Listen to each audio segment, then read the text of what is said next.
पुंछ में हुए आतंकी हमले में शहीद जवान विक्की पहाड़े का आज अंतिम संस्कार किया जाएगा। शहीद विक्की पहाड़े मध्य प्रदेश के छिंदवाड़ा के रहने वाले थे। सुबह करीब 9 बजे हवाई मार्ग से शहीद विक्की पहाड़े का शव छिंदवाड़ा पहुंचेगा और यहां राजकीय सम्मान के साथ उन्हें अंतिम विदाई दी जाएगी।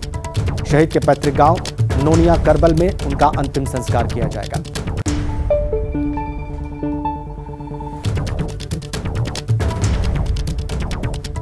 आज शहीद जवान का अंतिम संस्कार होगा एमपी के छिंदवाड़ा में और देश उनकी शहादत भूल नहीं सकता है, उनकी कुर्बानी को भूला नहीं जा सकता है। विक्की पहाड़े जिन्होंने सुप्रीम सैक्रिफाइस किया, 33 साल की उम्र में शहीद हुए विक्की पहाड़े 2011 में एयरफोर्स में भर्ती हुए थे। विक्की पहाड़े हम उनके बारे में आपको बता रहे हैं और मध्य प्रदेश के छिंदवाड़ा के रहने वाले थे विक्की पहाड़े और आज छिंदवाड़ा में ही उनका अंतिम संस्कार होगा।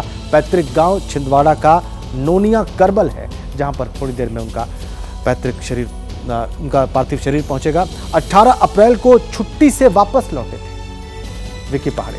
हमारे सहयोगी, हमारे संवाददाता सचिन इस वक्त हमारे साथ फोन लाइन पर जुड़े हुए हैं। सचिन, सुप्रीम सैक्रिफाइस किया है विक्की पहाड़े ने, हम सब जानते हैं, हम सब देख रहे हैं। वहां पर उनके पैतृक गांव में निश्चित रूप से लोग बहुत गमजदा होंगे, बहुत तकलीफ में होंगे, बहुत भावुक होंगे। क्या देख रहे हैं आप?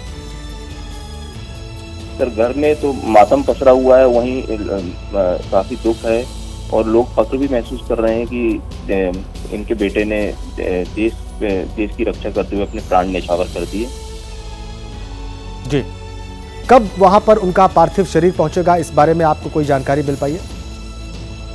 कल शाम 6:30 बजे जम्मू कश्मीर से नागपुर तक एयरलिफ्ट किया गया पार्थिव शरीर। इसके बाद आज सुबह हेलीकॉप्टर द्वारा नागपुर से छिंदवाड़ा रवाना होगा और यहां से उनके घर पहुंचेगा और करीब 11 बजे अंतिम शव यात्रा निकलेगी। इसका जगह जगह अलग अलग समाज सेवी संगठन स्वागत करेंगे। जी, शुक्रिया आपका सचिन इन तमाम जानकारियों के लिए। तो आज अंतिम संस्कार किया जाएगा और इस वक्त पुंछ से एक बड़ी खबर हमें मिल रही है। आतंकियों की तलाश में वहां पर सर्च अभियान जारी है। सुरनकोट और मेंढर इलाके में सेना का सर्च ऑपरेशन चल रहा है। आतंकियों की तलाश में व्यापक अभियान वहां पर चलाया जा रहा है। कुछ लोगों को भी पूछताछ के बाद वहां पर हिरासत में लिया गया है। वहीं रविवार को सेना के अधिकारियों ने भी हमले वाली जगह का दौरा किया है और आपको बताएं कि 4 मई की शाम को पुंछ में वायुसेना की गाड़ियों के काफिले पर आतंकियों ने हमला किया था और इसमें एक जवान शहीद हो गया। 4 मई को पुंछ में हमला हुआ था। अभी वहां पर सर्च ऑपरेशन चलाया जा रहा है इन्हीं आतंकियों की तलाश में। इन आतंकियों की तलाश पुंछ में जारी है। इस सर्च ऑपरेशन के जरिए सेना लगातार वहां पर अभियान चला रही है। हिरासत में लेकर कई लोगों से पूछताछ की गई है। ये बड़ी अपडेट पुंछ से। एयरफोर्स के काफिले पर यह हमला किया गया था आतंकियों के द्वारा, उसमें एक जवान की शहादत हुई। अभी उन आतंकियों की तलाश की जा रही है सेना के द्वारा। कुछ लोगों को हिरासत में लिया गया है, उनसे पूछताछ की जा रही है ताकि सुराग लग सके आतंकियों का। बलिदान नहीं भूलेंगे, शहादत जो हुई है उसको भूला नहीं जा सकता। सेना का सर्च ऑपरेशन जारी है। पैरा कमांडो की टीमें वहां पर उनकी तलाश में जुटी हुई हैं। अलग अलग टीमें पैरा कमांडोज की तलाश कर रही हैं। आतंकियों के ठिकानों की तलाश की जा रही है। कई लोग पूछताछ के लिए हिरासत में लिए गए हैं। इलाके की हवाई निगरानी भी की जा रही है। अधिकारियों ने हमला स्थल का भी दौरा किया है, उस जगह का दौरा किया है जहां पर एयरफोर्स के काफिले पर आतंकियों ने हमला किया था। हम आपको तस्वीर भी दिखा रहे हैं। देखिए कैसे इस वाहन पर कितनी सारी बुलेट्स दागी सामने से आतंकियों ने। पैरा कमांडोज की टीमें इन आतंकियों की तलाश में जुटी हुई है।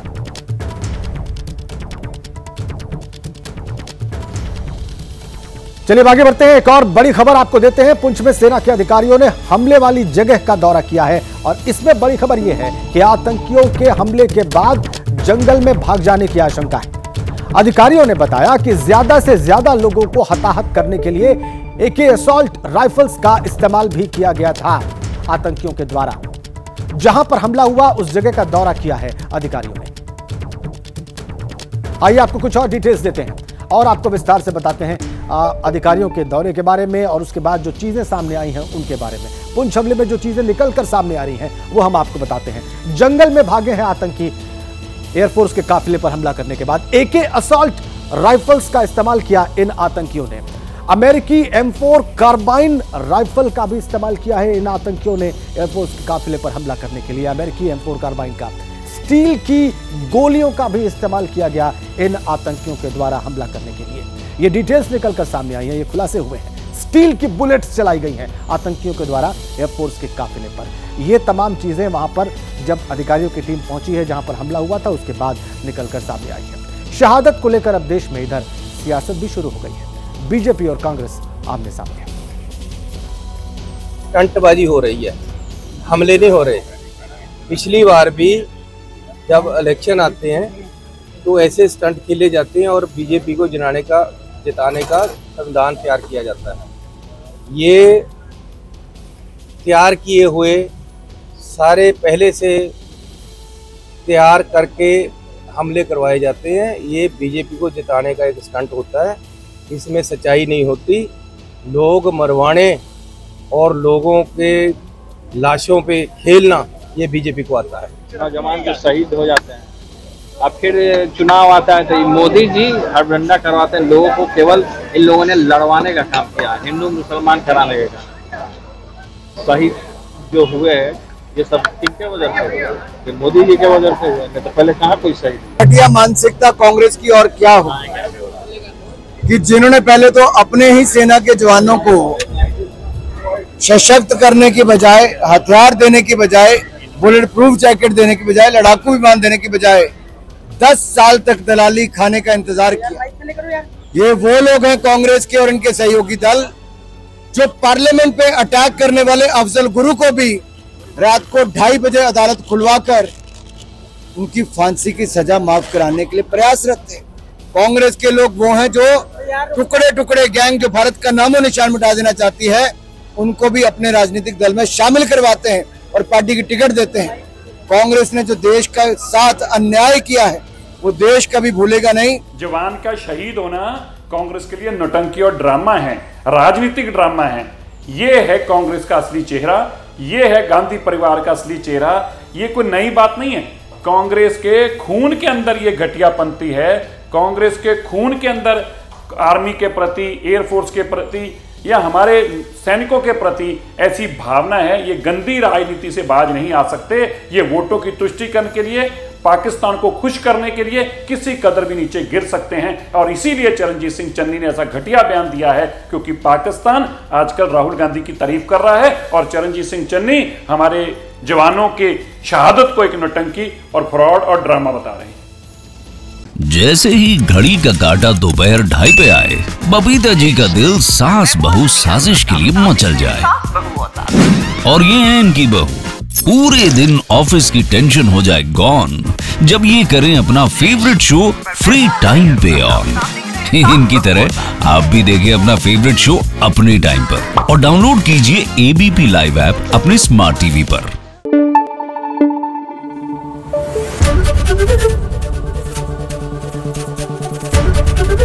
ABP न्यूज आपको रखे आगे।